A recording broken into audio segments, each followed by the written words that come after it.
Hi everyone. तो आज हम क्लास 6 के जो चैप्टर हमने कल 3 शुरू किया था उसे आगे कंटिन्यू करेंगे। तो आइए हम इसे रीड करते हैं। कक्षा में क्रियाकलाप 4 पर हमने कल छोड़ा था, तो आज हम इसे आगे पढ़ेंगे। कक्षा में एक चालनी छन्नी तथा थोड़ा सा आटा घर से लाइए। चालन द्वारा आटे से अशुद्धियों को पृथक कीजिए। अब चौक का पाउडर बनाइए तथा आटे के साथ उसे मिलाइए। इस मिश्रण को चालन कीजिए। क्या हम चालन द्वारा चौक पाउडर तथा आटे को पृथक कर पाते हैं? अब चालन विधि का उपयोग मिश्रण के दो ऐसे अवयव जिनकी आमाप में अंतर हो को पृथक करने के लिए कीजिए। जिनके मापों में अंतर हो, मतलब माप में अंतर हो। तो चौक पाउडर यदि आटे की तरह पाउडर कर दिया है बिल्कुल, तो उसे हम अलग नहीं कर पाएंगे। चालन विधि का जो उपयोग है वो ऐसे मिश्रण को पृथक करने के लिए किया जाता है जिनके आकार में थोड़ा सा डिफरेंस हो, मतलब आकार में अंतर हो, उन्हें पृथक किया जाता है।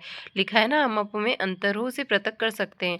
आगे हम देखेंगे अवसादन, निस्तारण एवं निस्यंदन के बारे में। ठीक है, क्या होता है अवसादन, निस्तारण और निस्यंदन? कभी कभी मिश्रण के अवयवों को निष्पावन कभी कभी मिश्रण के अवयवों को निष्पावन अथवा हस्तचयन के द्वारा पृथक करना संभव नहीं होता। हमने आगे पढ़ा था कि निष्पावन क्या होता है, हस्तचयन क्या होता है। ठीक है, उनके द्वारा पृथक करना संभव नहीं होता। उदाहरण के लिए चावल दाल में धूल मिट्टी जैसे हल्के कण हैं, क्या आप उन्हें हाथ से अलग कर पाओगे? तो आपका आंसर होगा नहीं। चावल तथा दालों को पकाने से पहले इस प्रकार की अशुद्धियाँ कैसे पृथक कर सकते हैं? जैसे उसमें मिट्टी है तो उसे किस प्रकार अलग करेंगे उसको पकाने से पहले? प्राय पकाने से पहले चावल या दालों को जल से धोया जाता है। जैसे उसमें मिट्टी है तो उसे क्या करेंगे हम, पकाने से पहले जल से धो लेंगे। जब आप चावल या दाल में जल डालते हैं तो उन पर चिपकी जो अशुद्धियाँ होती है, जैसे धूल के कण, पृथक हो जाते हैं, जल के साथ मिल जाते हैं। यह अशुद्धियाँ जल में चली जाती है। अब सोचिए, बर्तन की तली में कौन डूबेगा, चावल या धूल? तो भाई चावल भारी है, वो डूब जाएगा। और धूल क्यों, तो आप बताइए कौन सा कण डूबेगा? तो चावल, और जल के साथ मिट्टी मिल जाएगी, उसे हम निथार लेंगे ऊपर से। क्या आपने देखा है कि बर्तन को थोड़ा सा टेढ़ा करके जल को बाहर गिराया जाता है? मिश्रण में जल मिलाने पर भारी अवयव जो होते हैं वो नीचे तली में बैठ जाते हैं। इस प्रक्रम को हम क्या कहते हैं? अवसादन। हमने अभी 3 प्रोसेस के बारे में पढ़ेंगे, अवसादन, निस्तारण, निस्यंदन। ठीक है, तो क्या डाला हमने, जैसे पानी में हम कभी कभी आपने आपकी मम्मी को घर पर गेहूं को धोते हुए देखा होगा, क्योंकि उसमें बहुत सारे कंकड़ होते हैं, वो मिट्टी के होते हैं, उन्हें बीनने में बहुत मेहनत लगेगी। तो आप उनको धो दोगे, वो गल जाएंगे और पानी के साथ मिलकर निकल जाएंगे। आपने किसी टब में गेहूं डाले और साथ ही जल डाला, तो जो उसमें मिट्टी है वो गल के जल के साथ मिल जाएगी और गेहूं नीचे बैठ जाएगा। इस प्रोसेस को हम बोलेंगे अवसादन। ठीक है, अवसादित मिश्रण को बिना हिलाए जल को मिट्टी सहित उलेड़ने की जो प्रक्रिया हम करेंगे उसे हम बोलेंगे निस्तारण, मतलब निथारना। आइए अब हम ऐसे अन्य मिश्रणों का पता लगाते हैं जिनमें अवयवों को अवसादन निस्तारण विधि द्वारा पृथक किया जा सकता है। यहाँ पर ये प्रयोग करके भी दिखाया गया है। किसी मिश्रण के दो अवयवों को अवसादन तथा निस्तारण द्वारा पृथक करना, मतलब दो अवयव जैसे मिट्टी और जल का मिश्रण ले लिया। ठीक है, मिट्टी और जल का मिश्रण ले लिया, तो जो मिट्टी के जो कंकड़ से होते हैं वो नीचे बैठ जाते हैं, तो अगुलित पदार्थ था वो उससे अलग हो गया और जो उसमें मिट्टी मिट्टी थी वो निकल गई। उसके अलावा हम देखेंगे यही सिद्धांत ऐसे द्रवों के मिश्रण को पृथक करने में भी उपयोग लाया जाता है जो आपस में मिश्रित नहीं होते। उदाहरण के लिए तेल अथवा जल, उनके मिश्रण को इस विधि से पृथक किया जाता है। कौन सी विधि से? अवसादन विधि से। ठीक है, इस विधि द्वारा पृथक किया जाता है। यदि द्रव के ऐसे मिश्रण को कुछ समय के लिए रखा रहने दिया जाए तो वे दो पृथक पृथक परतों में बट जाते हैं। इसके बाद अवयव की ऊपरी परत बनती है, उसे निस्तारण द्वारा हम पृथक कर लेते हैं। तो तेल को जल से पृथक करने के लिए पहले हम उसमें तेल मिलाएंगे, तो जो जल है वो नीचे बैठ जाएगा और तेल ऊपर तैरता रहता है, इसे बोलते हैं हम अवसादन। और फिर जो नितारेंगे उसे हम बोलते हैं निस्तारण। आइए फिर से ठोस तथा द्रवों के किसी मिश्रण पर विचार करें। चाय तैयार करने के बाद आप चाय की जो पत्तियां होती है उनको अलग करने के लिए करते क्या हैं? अक्सर आप चलनी का प्रयोग करते हैं। आइए निस्तारण विधि का उपयोग करके देखते हैं। अब इसकी सहायता से इसके द्वारा कुछ सहायता मिलती है, परंतु क्या आप आपको चाय में कुछ पत्तियाँ अभी भी मिल जाती है, जैसे आप छलनी से छानेंगे ना तो उसके बाद भी उसमें पत्तियाँ मिलती है। आप चाय को एक छलनी में रहने दीजिए, जो चाय पत्ती है उसे एक छलनी में रहने दीजिए। क्या आप सारी पत्ती छलनी में सारी सॉरी अब चाय चाय को एक छलनी में डाल दीजिए। क्या चाय की सारी पत्तियाँ छलनी में रह जाती है? तो बिल्कुल। इस प्रक्रम को हम क्या बोलते हैं? निस्यंदन, फ़िल्टर करना। ठीक है? पहले हमने निस्तारण का प्रयोग किया, उसके बाद कुछ अशुद्धियाँ रह गई, उन्हें हमने निस्यंदन से अलग कर दिया। तो हमने 3 प्रोसेस पढ़ी, अवसादन, निस्तारण, निस्यंदन। ठीक है? अब सोचिए, तैयार चाय में चाय की पत्तियाँ पृथक करने में निस्तारण और निस्यंदन कौन-सी विधि अच्छी है? तो भई निस्यंदन, फ़िल्ट्रेशन करना ज़्यादा बेटर है।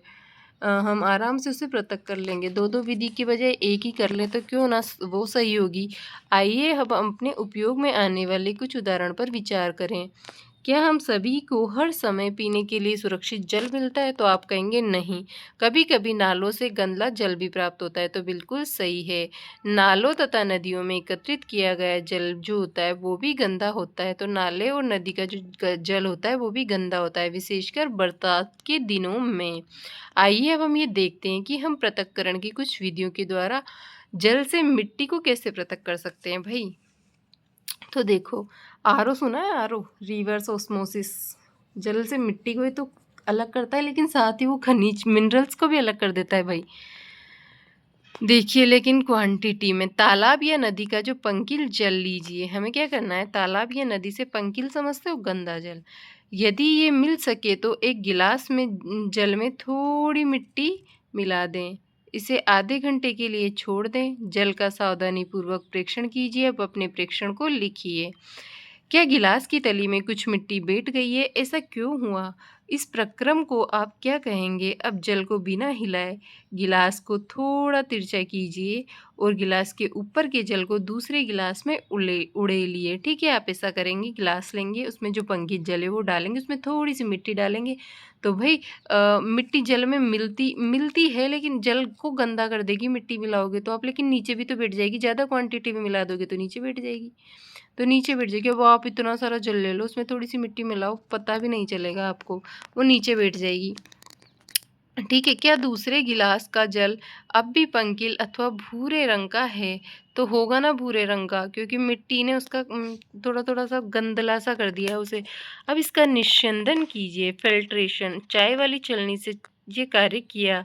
आइए कपड़े की सहायता से जल को निस्यंदन करने का प्रयास करते हैं। कपड़े के टुकड़े में बुने हुए तागों के बीच छोटे-छोटे छिद्र अथवा रंध्र होते हैं। कपड़े ने इन्हीं छिद्रों का उपयोग निस्यंदक के रूप में किया जा सकता है। यदि अब भी आपका जल गंदा है, यदि अब भी गंदला है जल, तो अशुद्धियों को फ़िल्टर पत्र द्वारा निस्यंदित कर सकते हैं, जिसमें और भी छोटे रंध्र हो सकते हैं।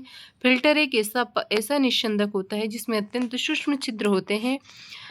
चित्र 3.9 में फ़िल्टर पत्र के उपयोग से संबंधित विभिन्न चरण दर्शाए गए हैं और फ़िल्टर पत्र को शंकु के रूप में मोड़कर कीप में लगा दीजिए। इसके पश्चात मिश्रण को फ़िल्टर पत्र के ऊपर उलेटते हैं। मिश्रण में ठोस कण इसके छिद्रों से नहीं गुजर पाते तथा फ़िल्टर पत्र पर ही रह जाते हैं। तो यहाँ पर देखिए, ये फ़िल्टर पत्र है। शंकु कोण बनाने के लिए फ़िल्टर पत्र को मोड़ रहे हैं। यह हाथ देख लो आप, यहाँ पर मोड़ा और इसे फ़िल्टर पत्र का उपयोग निस्यंदन कीप में लगा दिया और इसे छान लिया। साधारणतः फलों तथा सब्जियों के रसों को पीने से पहले उनके बीज और ठोस कणों को पृथक करने के लिए निस्यंदन विधि का उपयोग घरों पर पनीर बनाने के लिए, है ना, कणों को पृथक करने के लिए किया जाता है। वहीं निस्यंदन विधि का उपयोग घरों में पनीर बनाने में भी होता है। आपने देखा होगा कि पनीर बनाने के लिए दूध को उबालने से पहले उसमें नींबू का रस मिलाया जाता है। इससे पनीर में ठोस कणों एवं द्रव मिश्रण प्राप्त होता है।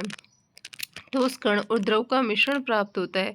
पनीर को इस मिश्रण से पृथक करने के लिए छन्नी से फिल्टर मतलब निस्यंदन या फिल्टर करना पृथक किया जाता है। वाष्पन सुना है आपने कभी? वाष्पन, वाष्पन क्या होता है? तो देखिए हम उसके बारे में पढ़ते हैं। एक बीकर में थोड़ा सा जल ले, मैं आसानी से आपको समझा रही हूँ कि आपको करना क्या है। थोड़ा सा जल लेना है, उसमें 2 चम्मच नमक डालना है। अब आपको जल से नमक अलग करना है। कैसे करेंगे? वाष्पन द्वारा। अब इसको अच्छी तरह हिला लिया, मिक्स कर लिया। क्या आप जल के रंग में कोई परिवर्तन देख पाते हैं? तो हिलाने के बाद देख पाते हैं क्या? नमक मिल जाएगा भाई, क्या ही परिवर्तन होगा। हिलाने के बाद क्या आप बीकर में कोई नमक देखते हैं? नमक के जल से भरे बीकर को गर्म कीजिए, जल को उबालकर उड़ने दीजिए। बीकर में क्या बचता है? तो नमक। इस क्रिया नमक युक्त जल से भरे बीकर को गर्म करना। इस क्रियाकलाप में हमें मिश्रण से जल तथा नमक को पृथक करने के लिए वाष्पन की प्रक्रिया का प्रयोग करना होगा। जल को उसके वाष्प में परिवर्तित करने की प्रक्रिया को वाष्पन कहा जाता है। जहाँ पर जल होता है, वाष्पन की प्रक्रिया निरंतर होती है। आपके विचार में नमक कहाँ से आता है?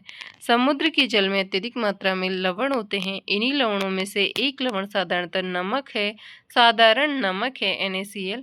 जब समुद्र के जल को बड़े बड़े उतले गड्ढों में भरकर छोड़ दिया जाता है तो सूर्य का जो प्रकाश होता है उसमें जल गर्म होकर वाष्पन द्वारा उड़ जाता है और कुछ समय बाद सारा जल वाष्पित हो जाता है तथा ठोस लवण नीचे बच जाते हैं। तत्पश्चात इन लवणों के मिश्रण का शोधन करके साधारण नमक प्राप्त किया जाता है। ठीक है,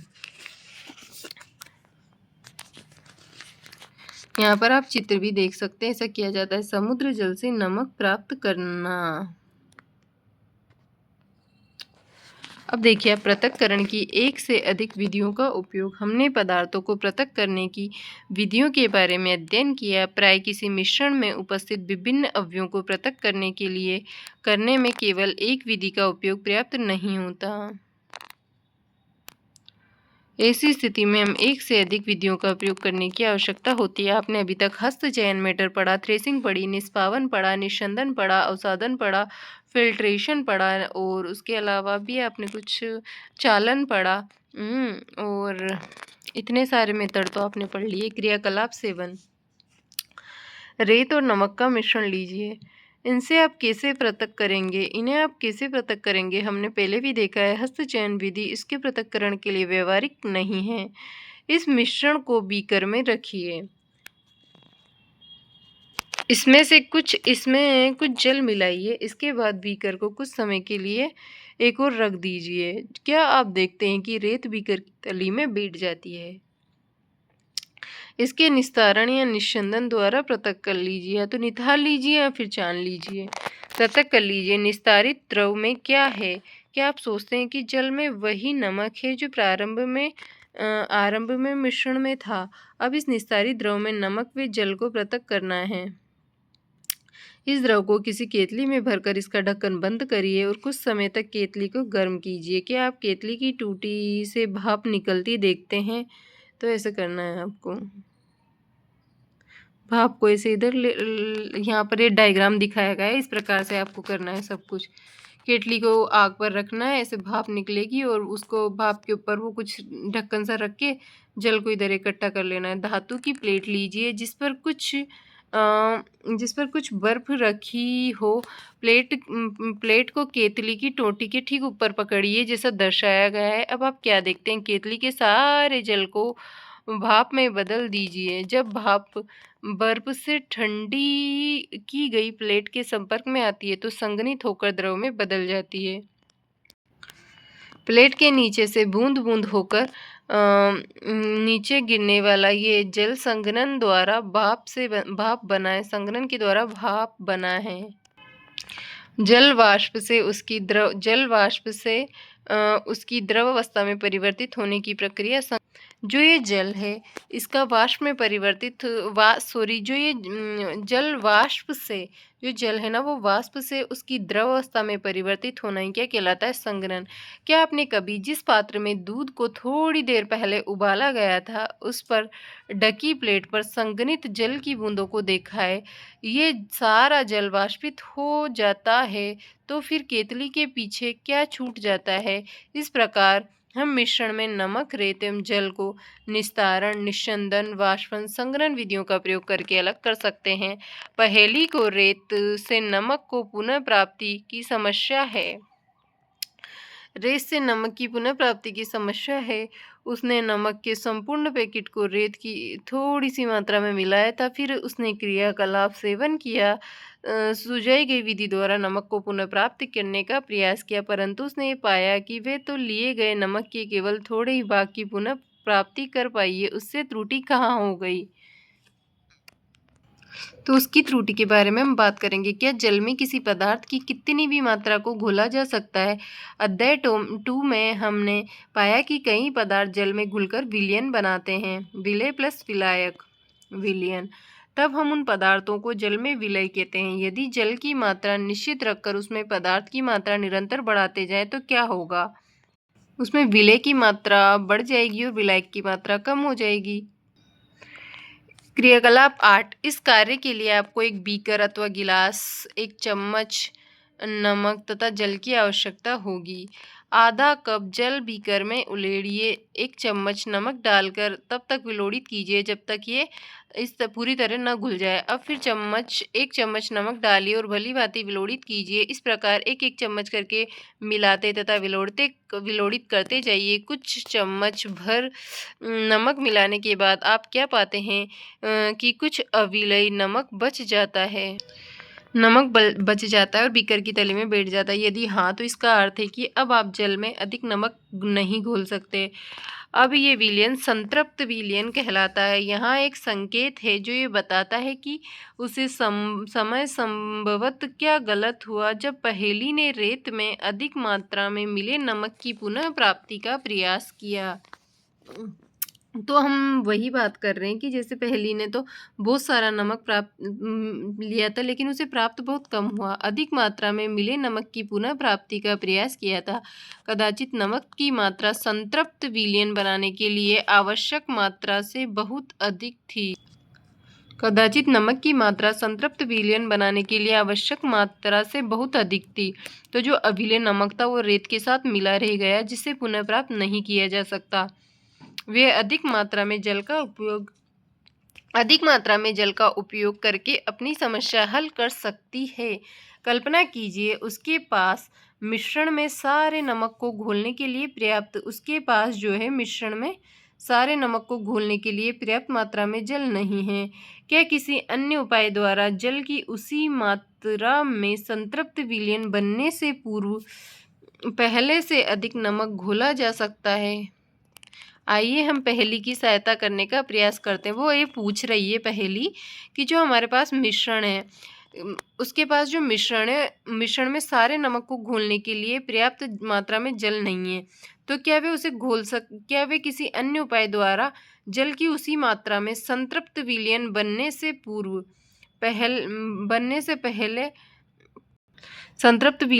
पहले से अधिक नमक घोला जा सकता है? तो इसको हम सुलझाते हैं। बीकर में कुछ जल ले लेना है, तब तक नमक मिलाना है जब तक कि इनमें नमक न घुल सके। मिलाते रहना है। आपको दिख गया कि इसमें तो अब घुल ही नहीं रहा है। इस प्रकार हम नमक का जल में संतृप्त विलयन प्राप्त होता है।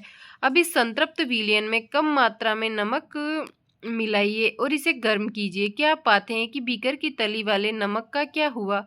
क्या अब ये घुल गया? यदि हाँ, तो क्या इस विलयन को गर्म करने पर इसमें और अधिक नमक घोला जा सकता है? क्या गर्म विलयन को ठंडा होने दीजिए। क्या ये बीकर की तली में नमक पुनः बैठता दिखाई देता है? ये क्रियाकलाप सुझाता है कि गर्म करने पर नमक की अधिक मात्रा घोली जा सकती है। क्या जल में विभिन्न विलय पदार्थों की समान मात्रा घुलती है? जो जल है उसमें विभिन्न विलय पदार्थों की समान मात्रा घुलती है, ये पता लगाएं। 2 गिलास लीजिए। क्या जो जल है उसमें विभिन्न सारे जो विलय पदार्थ हैं उनकी समान मात्रा ही घोली जा सकती है? तो हम पता करते हैं।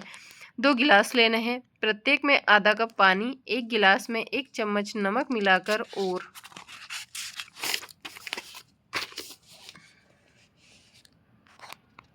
तब तक विलोड़ित कीजिए जब तक कि वे घुल न जाए। 1-1 चम्मच नमक की मात्रा विलयन संतृप्त होने तक डालिए। नमक में चम्मचों की संख्या जो घोली गई है सारणी में लिखिए। उसके बाद इस क्रियाकलाप को चीनी से दोहराइए। इसी क्रियाकलाप को आप इसमें आप इसके है ना आप इसके जल में विलय अन्य पदार्थों से भी दोहरा सकते हैं। सारणी 3.2 में आप क्या जानकारी प्राप्त करते हैं? क्या आपने पाया कि जल विभिन्न पदार्थों को भिन्न भिन्न मात्रा को घोलता है? क्या जो जल है वो भिन्न पदार्थों की भिन्न भिन्न मात्रा को घोलता है? हमने पदार्थों के पृथक्करण की कुछ विधियों के विषय में चर्चा की। तो भाई हमने ये प्रयोग किया, उससे हमने जाना कि जल जो है भिन्न पदार्थों को भिन्न भिन्न मात्राओं में घोलता है। हमने इस चैप्टर में क्या क्या पढ़ा? तो हमने पदार्थों के पृथक्करण की कुछ विधियाँ, इस अध्याय में प्रस्तुत पृथक्करण की विधियों का उपयोग विज्ञान प्रयोगशाला में भी किया जाता है। हमने ये भी सीखा कि पदार्थ को द्रव में घोल से विलयन बनता है। जो पदार्थ होता है उसको द्रव में घोलने से विलयन बनता है। यदि विलयन में और पदार्थ घुल सकें तो ये संतृप्त विलयन कहलाता है। तो हमारा चैप्टर 3 कंप्लीट हुआ। कल हम इसके अभ्यास प्रश्न को सोल्व करेंगे। क्लास थोड़ी बड़ी हो गई है लेकिन कोई नहीं, आप इसको रीड करना। आपको आई होप आपको अच्छे से सब कुछ समझ आएगा। नेक्स्ट चैप्टर हम परसों शुरू करेंगे जो कि चैप्टर 4 होगा। तो हम उसमें पौधों के बारे में जानेंगे। अब हम कल इसके अभ्यास प्रश्न को सोल्व करेंगे। तो जब तक के लिए इतना ही। जय हिंद, जय भारत। मिलते हैं कल।